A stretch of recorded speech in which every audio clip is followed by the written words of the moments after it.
नमस्कार। चलिए देखते हैं भगवान श्री कृष्ण जी का क्या संदेश है, क्या उपदेश है आज।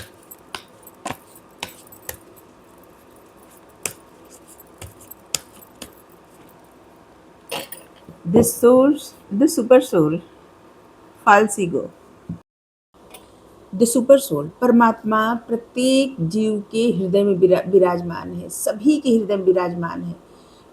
छोटे से लेके बड़ा जीव, पशु, पक्षी, मनुष्य, सभी के भीतर परमात्मा है। अगर परमात्मा ही न रहे तो कोई जीवित नहीं रहेगा।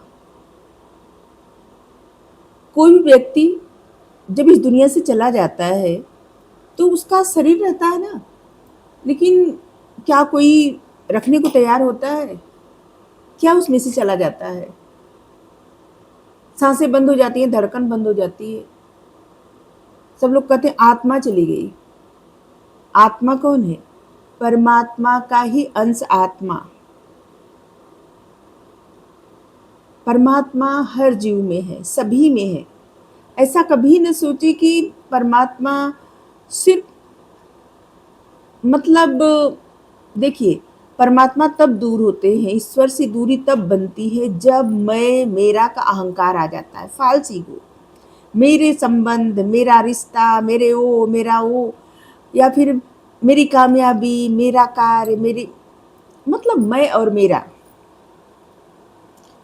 जब मिथ्या अहंकार आ जाता है, मैं और मेरा का भाव आ जाता है, तब परमात्मा के बीच में एक पर्दा पड़ जाता है।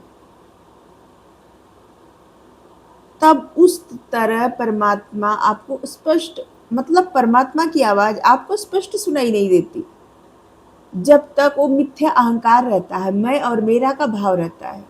मैं, मतलब आसक्त रहना, दुनियादारी से आसक्त रहना, अपने लोगों से आसक्त रहना, अपनी कामयाबी से आसक्त रहना, या फिर अपनी चीज़ों से, पैसे से, मतलब आसक्ति किसी भी चीज़ से। अगर ऐसा सोचे कि सब कुछ तो ईश्वर का दिया हुआ है और ईश्वर का ही सब कुछ है। देखिए, बजरंग बली किस तरह से सिर्फ उनका सबसे बड़ा वेपन, हथियार क्या था? राम नाम। उनकी पूजा, उनका तप, सब कुछ राम नाम। और उनको कहा जाता है सबसे बड़े बलशाली। लेकिन उन्होंने कभी कुछ नहीं कहा कि उन्होंने ये किया। उन्होंने ये कहा जैसी राम की इच्छा, राम ने कराया तो हो गया। और उन्होंने सब कुछ किया, और उनके पास क्या ऐसा है जो नहीं है? उस सबसे बड़े भगवान के भक्त, सबसे ज़्यादा बलशाली, अष्ट सिद्धि नवनिधि के दाता, और जिसको चाहे अष्ट सिद्धियों का वरदान दे सकते हैं, नवनिधि दे सकते हैं। भगवान, मतलब जो भी करते हैं ना, सब प्रकृति के माध्यम, जो भी दुनिया में होता है सब कुछ प्रकृति के माध्यम से होता है। अब प्रकृति ही तो परमात्मा है। प्रकृति कराती है तभी मनुष्य कुछ कर पाता है। सिर्फ मनुष्य ही क्या, सारे जीव।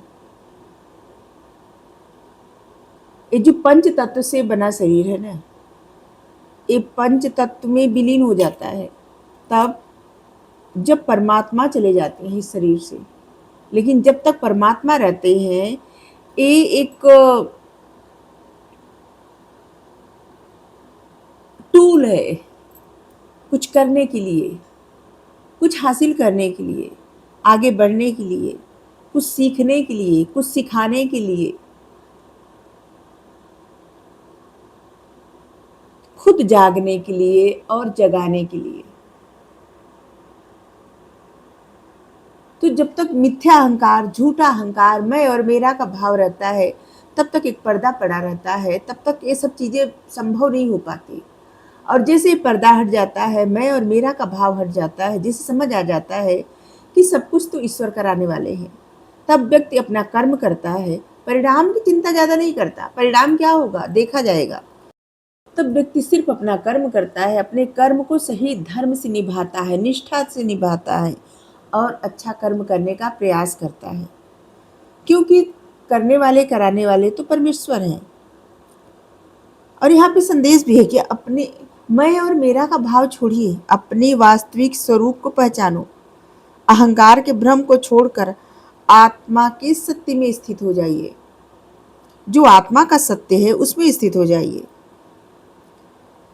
इनकरेजमेंट देखिए, यहाँ पे भगवान प्रोत्साहित कर रहे हैं और आपको कह रहे हैं कि इस समय बाहरी मान्यता, नियंत्रण या अहंकार की अपेक्षा छोड़ करके अपने भीतर के दिव्य मार्गदर्शन पर भरोसा करें, डिवाइन गाइडेंस पे भरोसा करें।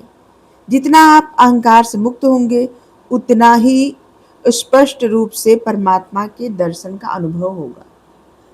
जब तक अहंकार रहेगा तब तक परमात्मा, मतलब परमात्मा आपके हृदय में ही है, लेकिन स्पष्ट दिखाई नहीं देंगे, स्पष्ट उनकी आवाज़ सुनाई नहीं देगी।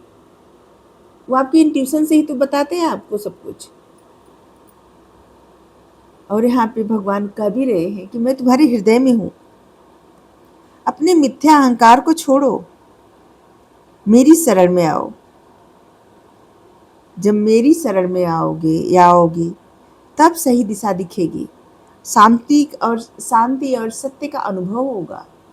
लेकिन मैं और मेरा का भाव छोड़कर आओ। और यहाँ पे तभी तो आया है, बियॉन्ड रिलीजन, सब कुछ छोड़कर मेरी शरण में आ जाओ। तो आज के लिए इतना ही। Thank you. राधे राधे।